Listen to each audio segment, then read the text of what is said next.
అందరికీ నమస్తే. ఇటీవల ఉమ్మడి ప్రకాశం జిల్లా అద్దంకిలో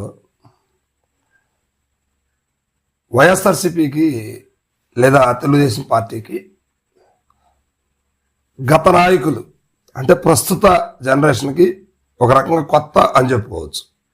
గతంలో ఇక్కడ పనిచేసినటువంటి వాళ్ళ తండ్రులు ఇద్దరు కూడా ఇక్కడ పోటాపోటీగా పనిచేసి వెళ్ళినటువంటి వ్యక్తులు. సో అలాంటి వ్యక్తులు మళ్ళా ఇప్పుడు అద్దంకి నియోజకవర్గంలో తన హవాని చాటుకోవడానికి మళ్ళీ విశ్వ ప్రయత్నాలు చేస్తున్నారని చెప్పుకోవచ్చు.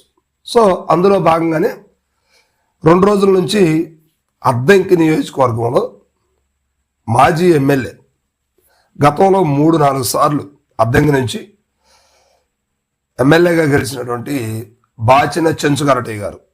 సో అందరికీ ఆ పేరుకు పరిచయం అక్కర్లేనటువంటి వ్యక్తి అనమాట. సో అలాంటి ఒక బ్రాండ్గా ఇమేజ్గా కొనసాగినటువంటి వ్యక్తి. సో అదేవిధంగా ప్రకాశం టైగర్గా పిలువబడినటువంటి కరణం బలరామకృష్ణమూర్తి గారు. సో ఇప్పుడు వాళ్ళిద్దరు కూడా రాజకీయాలకి కొంచెం విడంగా ఉన్నప్పుడు కూడా వారి కుమారులు ఇద్దరు కూడా రాజకీయ ఆరంగరేటం చేసి వారి క్యాడర్స్లో వాళ్ళు అలా వెయిటింగ్లో ఉన్నారనమాట. సో ఇప్పుడు ప్రస్తుతానికి చీరాల ఇన్ఛార్జిగా ఉన్నటువంటి కరణం వెంకటేష్ బాబు గారు ఇటీవల కాలంలో ప్రతి కార్యక్రమానికి కూడా అద్దంకి నియోజకవర్గంలోకి వస్తూ ఉన్నారు. సో దీనికి సంబంధించి ఎందుకు వస్తున్నారు ఏంటి అనేది ఇప్పుడు వైఎస్ఆర్సీపీలో కావచ్చు, తెలుగుదేశం పార్టీలో కావచ్చు రకరకాల ఆలోచనలు జరుగుతూ ఉన్నాయి.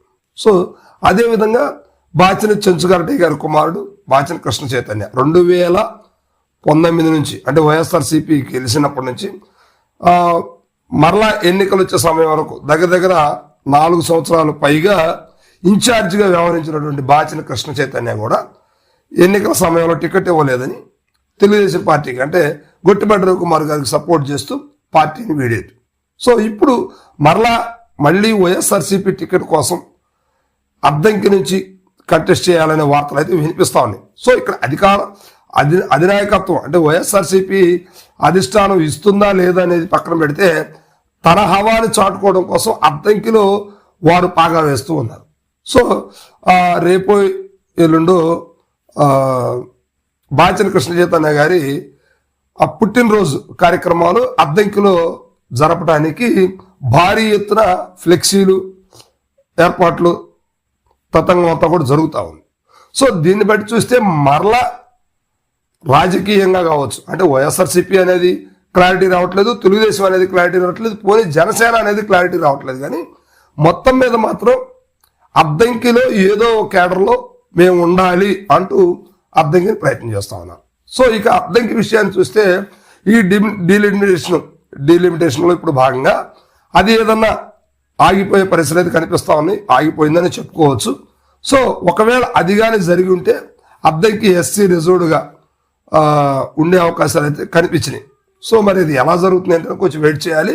కానీ మొత్తం మీద మాత్రం అద్దంకిలో పాత నాయకులు హవా నడుస్తూ ఉంది. అయితే ఇప్పుడు తెలుగుదేశం పార్టీకి ఇక్కడ ఒక బలమైనటువంటి కోటలాగా బలమైనటువంటి నాయకత్వం ప్రస్తుత కూటమి ప్రభుత్వంలో మంత్రిగా ఉన్నటువంటి వ్యక్తి గొట్టిపాటి రవికుమార్ గారు ఇప్పుడు ఏకగ్రీవంగా అద్దంకి నుంచి 4 సార్లు గెలిచారు.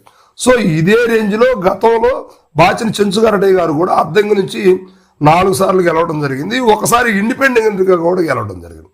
సో ఇప్పుడు ఇలాంటి వ్యక్తి వాళ్ళ కుమారులు అంటే ఓ పక్క కరణం బలరామకృష్ణమూర్తి గారు, ఓ పక్క బాచిన చెంచుగరటి గారు, వీళ్ళ కుమారులు ఇద్దరు కూడా అద్దంకినే బేస్ చేసుకొని చాప కింద నీరులాగా రాజకీయం చేస్తా ఉన్నారు.